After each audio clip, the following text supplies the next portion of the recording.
آج کل ہمارے ملک میں ایک عجیب قسم کی بے چینی اور اضطراب لوگوں کے دلوں پر چھایا ہوا ہے۔ ہر طرف سے حالات بڑے تشویشناک نظر آتے ہیں۔ عوام کے اوپر مہنگائی کا ایک طوفان مسلط ہے۔ ملک کے خزانے خالی ہو رہے ہیں۔ سیاسی طور پر قوم بٹی ہوئی ہے۔ عدم استحکام سیاسی طور کے اوپر بھی ہے، معاشی اعتبار سے بھی ہے۔ سیاسی سطح پر ایک ہنگامہ برپا ہے۔ ملک کا خزانہ خالی ہو رہا ہے اور ہم غیروں سے قرضے لینے کے، سودی قرضے لینے کے ابوال میں مبتلا ہیں اور لوگوں کو اپنا مستقبل بڑا مخدوش نظر آتا ہے۔ عام آدمی کی مشکلات کئی گنا بڑھ چکی ہیں۔ لوگوں کے لیے اپنے گھر کا انتظام کرنا اور اپنے لیے روزی کمانا یہ مشکل ہو گیا ہے۔ بے روزگاری کا بھی فتنہ ہے جو پورے ملک کے اوپر مسلط ہے۔ ایسے حالات میں ایک عام آدمی کیا کرے؟ عام آدمی کے ہاتھ میں نہ سلطنت ہے، نہ حکومت ہے، نہ اقتدار ہے، نہ اس کے پاس وسائل ہیں کہ وہ ان حالات کو درست کر سکے۔ تو جب اس قسم کے حالات پیدا ہو جائیں، جب ایک انسان کے لیے ملک کی بہتری کا کوئی وسیلہ موجود نہ رہے، تو اللہ تبارک و تعالیٰ نے ایک نسخہ بتایا۔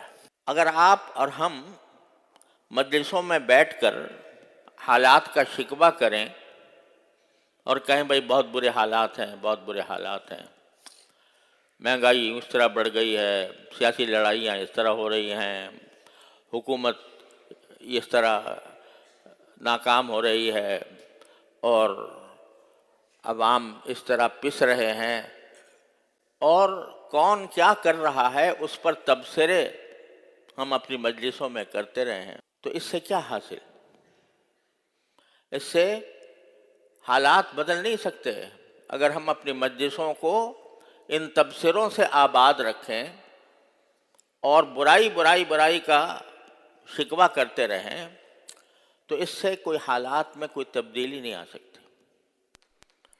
لیکن ایک کام ہے جو ہر آدمی کے کرنے کا ہے، ہر مسلمان کے کرنے کا ہے، اور وہ بڑا منطقی اور بڑا عقلی اور بڑا حکیمانہ طریقہ وہ یہ ہے کہ بھائی تم دوسروں کو خرابی سے روکنے کی تمہارے اندر طاقت نہیں ہے۔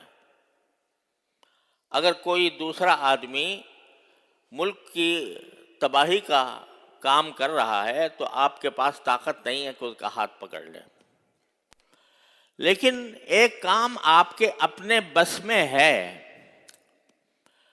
اس کی طرف توجہ دو۔ وہ کیا ہے؟ وہ یہ کہ تم خود اپنے آپ کی طرف دیکھ کر، اپنے حالات کا جائزہ لے کر، جہاں جہاں تم اپنے زندگی میں غلطی کر رہے ہو، کم از کم اپنے آپ کو اس غلطی سے بچا لو۔ آج اگر ہم یہاں 1500 آدمی موجود ہیں اور ہم میں سے ہر ایک یہ تہیہ کر لے کہ میں اپنے آپ کو ٹھیک کروں گا، یعنی میرے اندر جو غلطیاں پائی جا رہی ہیں ان کی اصلاح کروں گا، ان کو درست کروں گا۔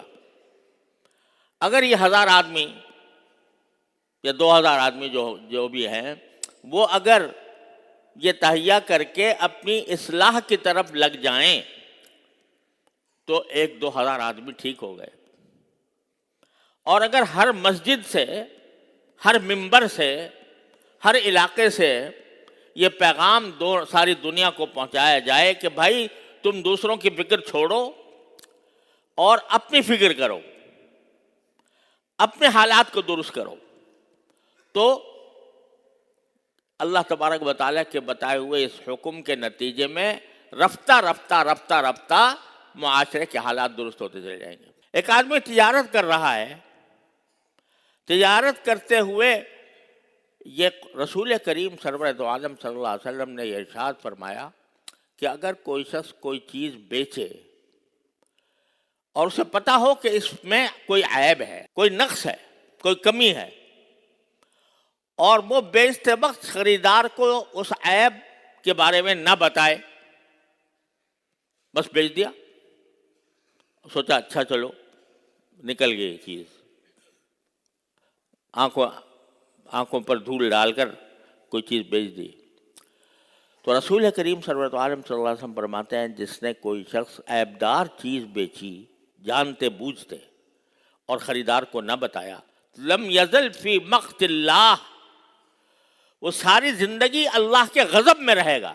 لم یزل فی مقت اللہ، لم یزل کا لفظ ہے کہ اللہ کا غضب اس کے اوپر مستقل رہے گا زندگی بھر، کہ اس نے ایک عیبدار چیز بغیر اس عیب کو بتائے فروخت کر کے دھوکہ دیا، یہ حرام کام کیا، حرام کام کیا، اس کی وجہ سے جو پیسے لیے اس پیسے میں حرام مل گیا، اور اس پیسے سے جو خریدے گا سامان اور جو رزق کھائے گا اس میں حرام کی آمیزش ہو گئی، اور وہ جو لقمہ کھا رہا ہے اس کا ایک حصہ حرام ہو گیا۔ کتنے ارشادات ہیں نبی کریم سرورت عالم صلی اللہ علیہ وسلم کے اس بات پر کہ حلال کھانے کے لیے کا اہتمام کرو، حرام سے بچو۔